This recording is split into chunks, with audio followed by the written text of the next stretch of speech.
সুপ্রিয় দর্শক, প্রিয় ভিউয়ার্স, মাইক্রোসফট এক্সেলের বেসিক টু অ্যাডভান্স টিউটোরিয়ালে স্বাগতম। যে কোনো টিউটোরিয়ালের সবচেয়ে গুরুত্বপূর্ণ বিষয় হলো সেই টিউটোরিয়াল সম্পর্কে পূর্ণাঙ্গ নলেজ বা জ্ঞান থাকা আবশ্যক। আমরা এতদিনের টিউটোরিয়ালে যা শিখেছি তা নিয়ে আজকের টিউটোরিয়ালে বিস্তারিত আলোচনা করব। তা ভিডিওটা শুরু করার আগে আপনাদের কাছে একটাই রিকোয়েস্ট, প্লিজ আমার চ্যানেলটি সাবস্ক্রাইব করবেন এবং পাশে থাকা বেল আইকনটি অন করবেন। প্রতিদিন 7টায় ভিডিও পেতে অবশ্যই লাইক, কমেন্ট, শেয়ার করতে ভুলবেন না। তাহলে চলুন ভিডিওটা শুরু করি।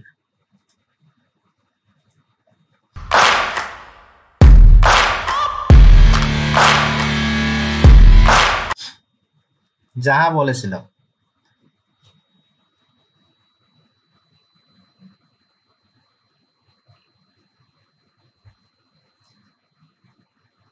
আজকের টিউটোরিয়ালে এরকম একটা ডেমো আছে। এই ডেমো থেকে কিভাবে আমরা এই প্রোডাকশন মানটা নির্ণয় করব এবং এখান থেকে কিভাবে একটা এফিসিয়েন্সি বার করব তা দেখব।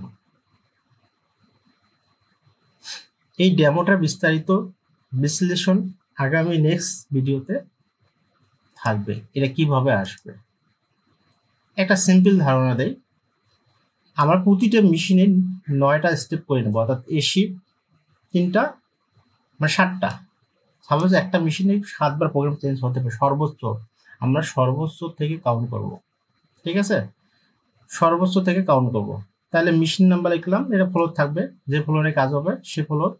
এবার মেশিন নাম্বার, ডায়া, এরপর আছে বায়ার এবং অর্ডার নাম্বার, এরপর ইয়ান কাউন্ট, টাইপ মানে ইয়ান টাইপ, আর আছে ডিজাইন। ডিজাইন বলছে কনস্ট্রাকশন বা আছে ফেব্রিক ডিজাইন।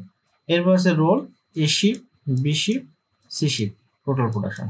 টোটাল প্রোডাকশনটা আপনার সাম আকারে দিয়ে দেবো। এরপর টোটাল রিমার্ক।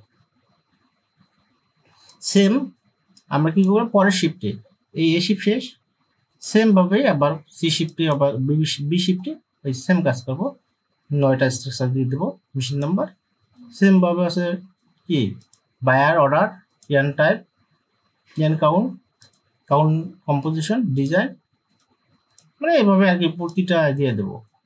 এরপরে সি শিপও পরবর্তী মেশিন ওই 7টা দেবো এবং ডিজাইন স্ট্রাকচার সেম রাখবো।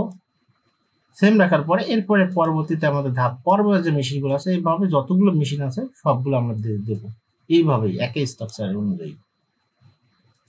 এরপর আমাদের কাজটা প্রধান কাজটা আমরা বেসিক্যালি দেখাবো কোথায়, এই প্রোডাকশন রিপোর্টে।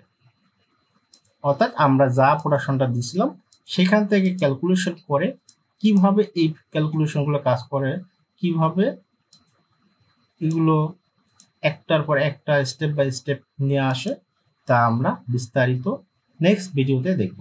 আজকে জাস্ট শুধু ডেমোটা পরিচিতি পড়ব।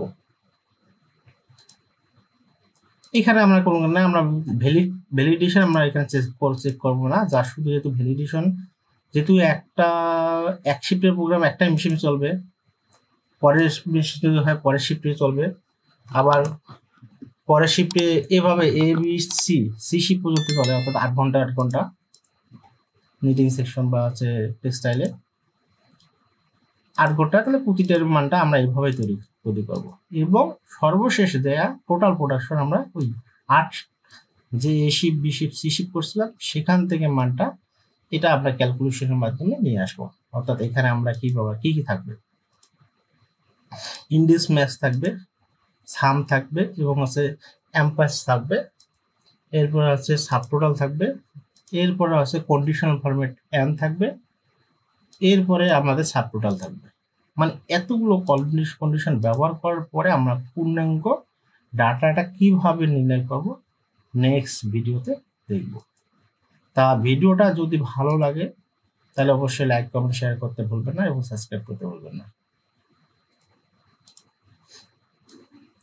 যেহেতু ডেমোটা পরিচিত লাভ, তাই বেশি কথা বললাম না, নেক্সট ভিডিওতে দেখব। তাহলে সেই পর্যন্ত আপনারা সবাই নেক্সট ভিডিও দেখার আমন্ত্রণ জানিয়ে আজকের ভিডিওটা এখানে শেষ করছি। আল্লাহ হাফেজ।